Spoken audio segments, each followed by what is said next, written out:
Teman-teman sekalian, jujur saja, berapa kali kamu bilang kepada diri sendiri, nanti saja mulainya, atau besok sajalah kalau udah semangat. Dan akhirnya apa? Nggak pernah benar-benar mulai.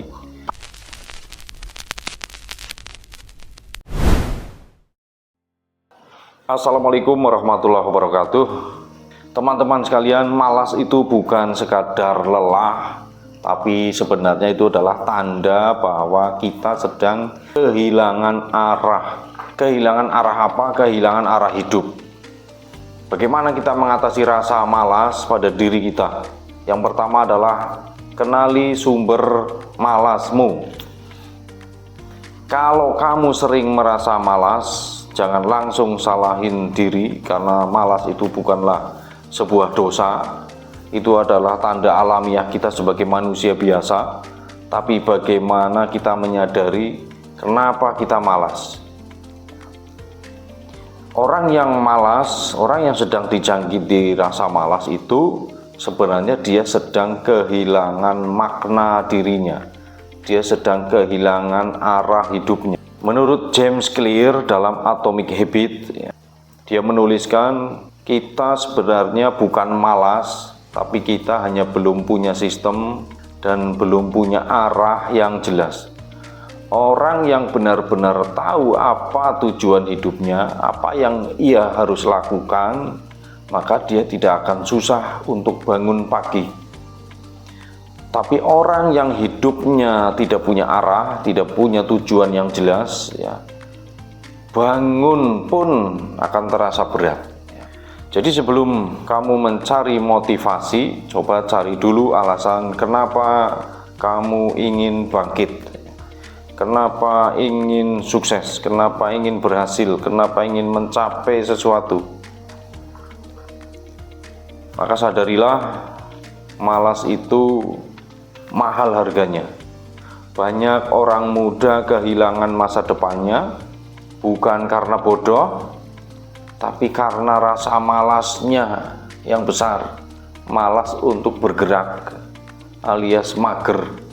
Malas bikin kita kehilangan waktu dan kehilangan peluang, bahkan kehilangan kepercayaan diri.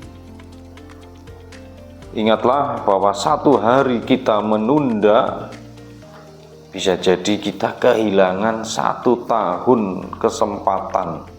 Orang yang kamu iri di hari ini, bukan karena dia lebih hebat daripada kamu, tapi karena dia sudah mulai lebih dulu dan kamu masih rebahan. Rasulullah SAW pernah bersabda, mengajarkan doa kepada sahabatnya dan kepada umatnya, termasuk kita semuanya. Ya Allah, aku berlindung kepadamu dari sifat lemah dan malas. Hadis riwayat Bukhari Muslim. Artinya apa? Bahwa Nabi SAW pun beliau itu mengingatkan bahwa malas itu adalah musuh yang besar yang harus kita lawan, demi untuk keberkahan hidup kita. 3 tips praktis melawan malas.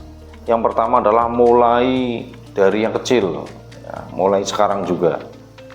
Jangan tunggu semangat datang baru bergerak. Justru bergerak dulu, nanti semangat akan menyusul. Seperti saya saat ini sedang membuat konten YouTube. Ketika menunggu waktunya sempurna, saya tidak akan bergerak. Saya tidak akan ngonten sampai kapanpun. Kalau saya nunggu ideal, saya nunggu hebat, maka saya putuskan, ayo bergerak. Saya udah komitmen, ayo ngonten, bismillah. Nanti semangat nyusul. Mulailah dari langkah yang paling kecil. Biar jadi mulai dari jalan kaki, buka laptop. Keberhasilan besar yang dialami oleh orang-orang besar saat ini, dia itu berani melawan rasa malasnya. Dia berani untuk bergerak.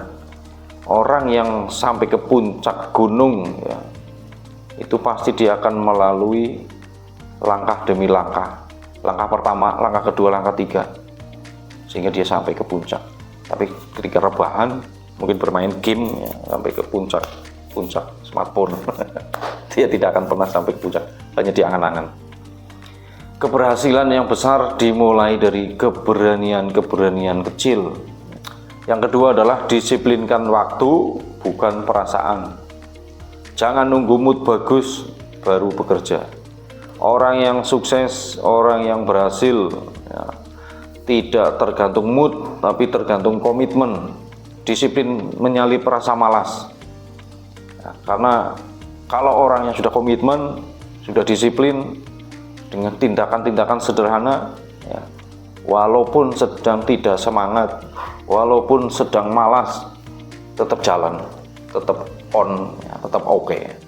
Stephen Pressfield, ya, dalam The War of Art, dia menuliskan, musuh terbesar kesuksesan bukanlah kegagalan, tapi penundaan. Itu teman-teman, betapa besarnya, ya, kerusakan yang diakibatkan oleh penundaan, menunda waktu, menunda. Bisa jadi 1 hari penundaan, 1 tahun efek akibatnya. Kemudian tips yang ketiga adalah perkuat hubungan dengan Allah Subhanahu Wa Taala.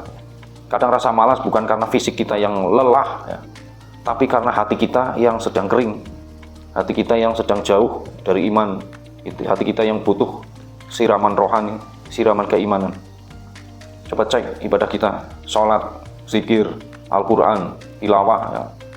Kedekatan kita pada Allah Subhanahu Wa Taala itu mempunyai alasan yang kuat untuk kita bisa bergerak.